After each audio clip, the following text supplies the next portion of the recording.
he got my daughter pregnant. When I found out, I didn't shout. I didn't even cry. I just sat on the floor, holding my belly, feeling my whole world crash around me, because I was also carrying his child. That man, the one I was supposed to marry, ruined both of us. My name is Nkem. I'm from a small town outside Enugu, Nigeria. I'm 34 years old, a tailor, and a mother of one beautiful girl, Ada. Ada is everything to me. Her father left us when she was only 2. For years, I worked day and night just to send her to school. Then, 2 years ago, I met Emeka. He was kind, respectful, and hardworking. He used to bring food to my shop and sit with me while I sewed. He told me I was the kind of woman men marry. I hadn't heard such words in a long time. Soon, we became close.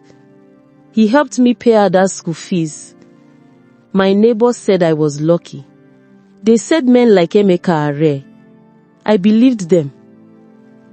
After a year, he asked me to marry him. My heart danced that day. I thought God had finally answered my prayers. At that time, Ada was living with my elder sister in Suka for school. But when I moved in with Emeka, he said, "Nkem, bring your daughter to live with us. She is your blood. Let us stay near her mother." It sounded right.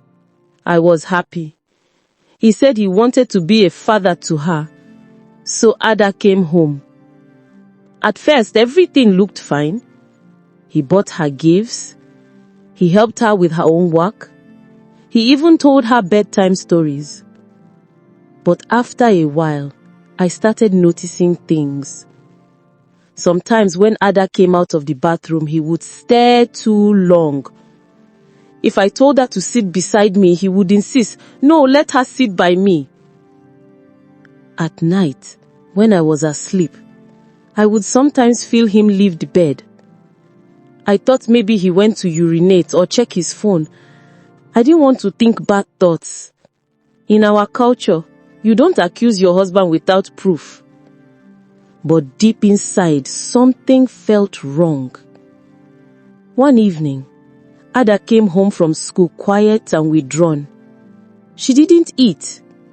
I asked what was wrong, but she only said, "Nothing, Mama." Later that night, I heard her crying softly. When I went to her room, she quickly wiped her tears and faced the wall. I sat beside her and touched her back. She trembled. I asked again, "Ada, what's going on?" Then she said the words that shattered me. "Mama, he has been touching me." I froze. "Who?" She pointed at the door. At first I didn't understand. My ears refused to believe it. I asked again, and she whispered, "He said if I ever tell you, he will kill me." My whole body went cold. I waited for him to come back that night. When he walked in, I could barely look at him. I asked, "What did you do to Ada?" He smiled like nothing happened. Nkem, what are you saying?" I told him everything she said. His face changed. He said, "You are listening to a small girl over me, your own husband." I shouted, "She's your daughter too." He laughed. "She is not my blood." I slapped him. He pushed me so hard I fell to the floor. Then he picked his bag and left. The next morning, I took Ada to the hospital. The doctor confirmed it. She was pregnant. I almost fainted. The test result dropped from my hand. I felt my knees go weak.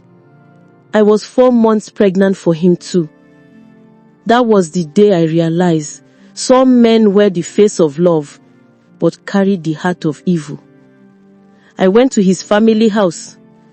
His mother looked at me and said, You want to destroy my son's name? They called me a liar. They said Ada was a wayward girl. I walked out holding my daughter's hand.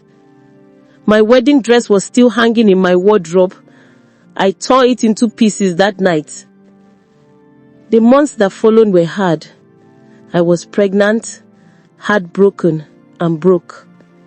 I could barely eat, but I carried that baby because I didn't want to punish an innocent child for his father's sins. When labor came, I gave birth to a baby girl.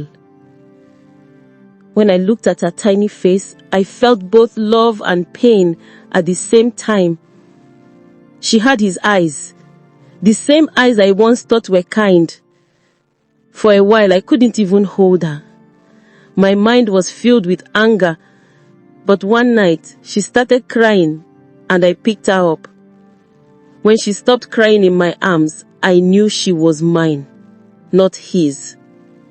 From that day, I decided I would love her with all my heart, even if she was born from pain.